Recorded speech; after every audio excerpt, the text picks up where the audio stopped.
요즘 신규 상장 종목들이 굉장히 상승이 좋죠. 며칠 전에 상장한 스튜디오 미르 같은 경우에도 따상을 가고 오늘도 굉장히 크게 상승을 했더라고요. 공모가가 19,500원이었는데 벌써 엄청나게 올랐네요.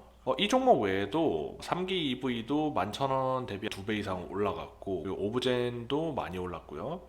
미래반도체도 많이 올랐고, 그리고 안 오른 기업들이 없을 정도로 많이 올랐습니다. 작년에 신규 상장주들이 다 죽을 썼잖아요. 불과 몇 년 전만 해도 코로나 때 대박 막 급등할 때, 그때는 신규주들이 막 엄청나게 상승해서 난리였는데, 작년에는 하락장이 계속되면서 신규주들이 힘을 전혀 못 썼단 말이에요. 따상 자체를 아예 볼 수가 없었고, 공모가 정도 시작하면 다행이고 공모가보다 떨어지는 경우도 많았고요. 상장 이후에 줄줄이 하락하는 것은 당연한 거였습니다. 작년 말부터 이제 주시장이 한 번씩 강하게 반등하고, 올해 1월 달에도 강하게 반등을 하면서 분위기가 달라졌어요. 신규 상장 같은 경우에도 따상이 간간히 보이고 있어요. 그래서 신규 상장주에 대해서 그동안 겪어왔던 경험을 약간 말씀드려보려고 합니다. 상장 직후에 상승할지 하락할지에 대해서는 저는 딱 두 가지가 영향이 있다고 생각을 하는데요. 첫 번째가 시장 분위기입니다. 앞에서 말씀드린 것처럼 시장이 막 죽쓰고 있고 막 하락하고 있으면은 공모 자체도 경쟁률이 너무 낮은 데다가 아무리 이 종목이 좋은 종목이어도 상장을 하고 하락하는 경우가 많았습니다. 그 이유가 뭔지 생각을 해보니까, 공모 같은 경우에는 일반적으로 투자하시는 분들도 많이 하지만은 커피값 벌겠다 아니면은 뭐 치킨값 벌겠다 이런 생각으로 공모만 하시는 분들도 있거든요. 그냥 용돈벌이로.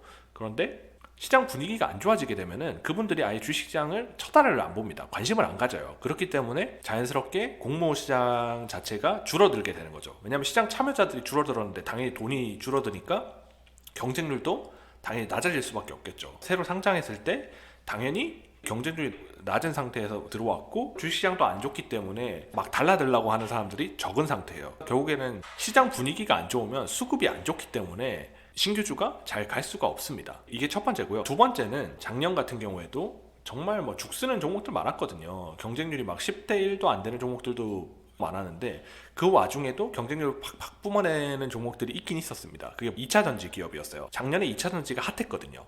태조 이방원이라고 하면서 2차전지 기업들이 핫했기 때문에, 그래서 걔네들은 괜찮았단 말이에요. 이 신규주에 대해서는 새로운 기업이기 때문에 사람들이 잘 몰라요. IR 자료만 보고 대충 판단을 하는데 그것도 안 보는 경우도 많고요.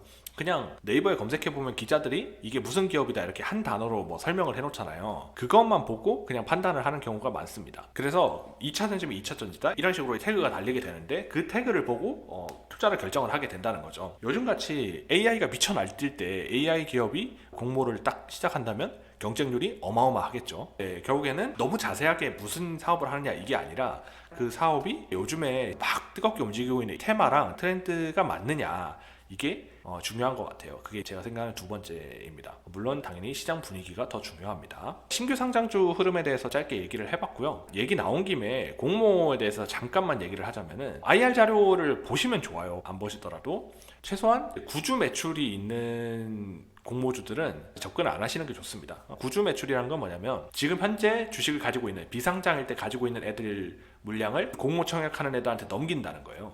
엑시트를 한다는 거니까 썩 좋지는 않습니다. 그렇기 때문에 구주 매출이 있는 경우에는 흥행을 참패하는 경우가 많거든요. 흥행 참패해가지고 결국에는 공모도 철회되는 경우도 아주 많으니까, 웬만큼 시장 분위기가 좋지 않는 이상은 구주 매출이 있는 기업들은 공모들은 안 하는 게 좋습니다. 결국에는 이 비상장일 때 투자했던 애들은 상장하고 나서 팔고 나가려는 게 목적이잖아요. 상장 이후에 이런 식으로 개인만 매수가 잡히고 외국인 기관이 팔고 있는 경우가 많거든요. 이거는 일반적인 경우입니다. 그렇기 때문에 이제 보호해수를 잘 체크를 하시면 좋아요. 보호해수 같은 경우에는 IR 자료를 통해서도 계산을 하실 수가 있고, 그거는 이제 기존 가지고 있는 주주들이고, 요번에 수요 예측을 통해서 새롭게 들어온 기관들이 있을 거 아니에요. 보호해수를 얼마나 하기로 했는지 이런 것까지 같이 참고를 해주시면 좋고요. 만약 그런 걸 계산하기 귀찮다 그러시면 블로그를 검색을 해보셔도 되고, 제가 앞으로 신규주 보호해수에 대한 내용은 정리를 해가지고 올리려고 하니까 그걸 참고해 보셔도 좋을 것 같습니다. 오늘 영상은 여기까지고요. 구독, 좋아요 눌러주시고 다음 영상에서 뵙겠습니다. 감사합니다.